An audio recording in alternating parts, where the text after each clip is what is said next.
Salut les capitaines, aujourd'hui dans la catégorie espace mais pas que, nous allons parler de nourriture dans l'espace.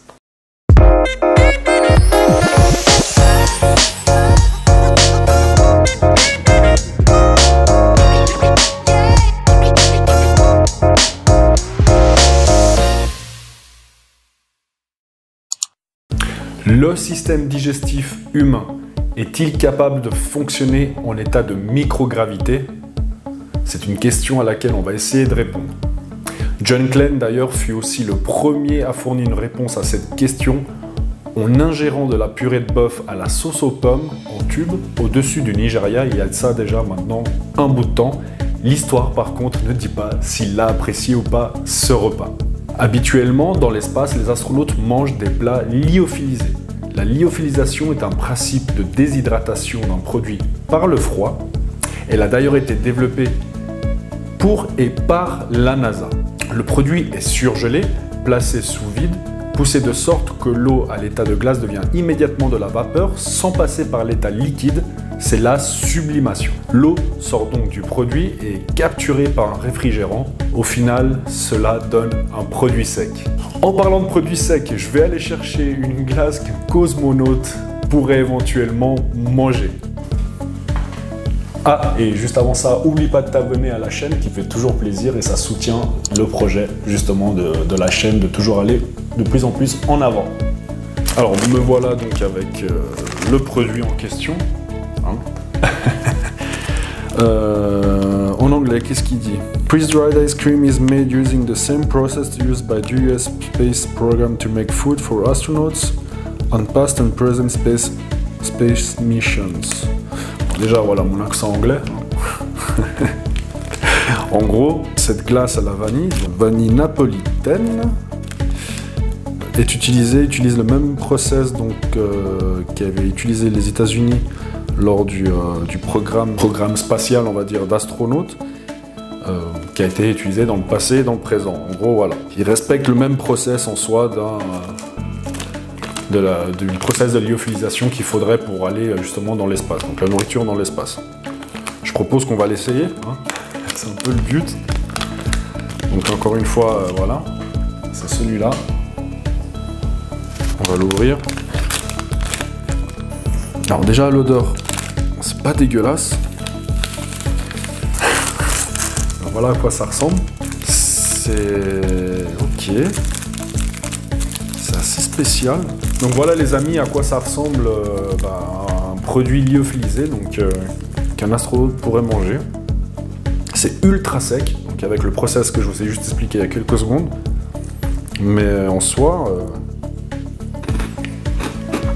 on dirait un peu une sorte de... En gros, c'est un biscuit, tout simplement. Mais vous pouvez voir, hein. Ça a bien la forme d'une glace, mais juste bien sec, quoi. C'est, on dirait des biscuits ultra secs qu'on pourrait manger au petit déjeuner avec un thé. Et franchement, je suis assez étonné du résultat. Après, est-ce que c'est marketing ou plus qu'autre chose, mais en soi, voilà à quoi ça ressemble. En gros, une glace qu'il y a dans l'espace. À manger ce genre de produit fait plaisir. Voilà, c'est validé. L'intérêt principal de la lyophilisation est de garder donc les saveurs, comme nous avons pu voir tout à l'heure, les couleurs, les vitamines, la texture, soit en croustillant, soit en poudre. Et les gens ont souvent l'image erronée des soupes ou plats déshydratés bas de gamme. Mais la vraie lyophilisation peut être vraiment très intéressante. La preuve encore aujourd'hui même, là ce qu'on vient de goûter. Ce qui en soi n'est, encore une fois, top. Une bonne petite glace napolitaine dans l'espace.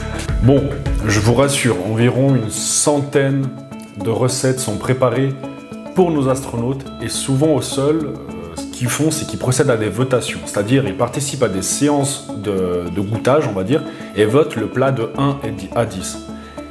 Le vote le plus haut l'emporte et donc l'astronaute peut ensuite ramener des plats concoctés par des chefs étoilés. D'ailleurs, je vais vous mettre un exemple de Thomas Pesquet, le fameux astronaute français, au repas de Noël. Moi, j'ai essayé d'amener pour mes collègues ici de la nourriture française.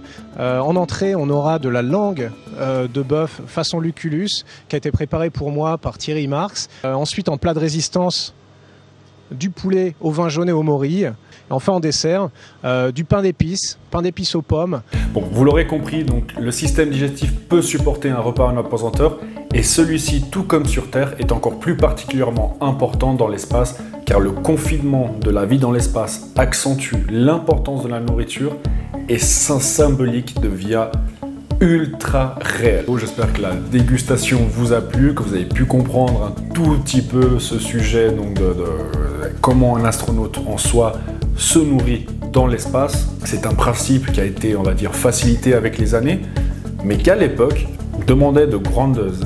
posait de grandes interrogations, déjà au niveau du système digestif, donc au niveau physiologique, et d'un autre au niveau donc pratique de comment ramener la nourriture en soi dans l'espace sans qu'elle périme et autres. Il faut savoir qu'avant on utilisait donc des plats préchauffés, c'est-à-dire les astronautes mettaient au micro-ondes, ils chauffaient, et donc il y avait beaucoup de liquide, il y avait beaucoup de soucis.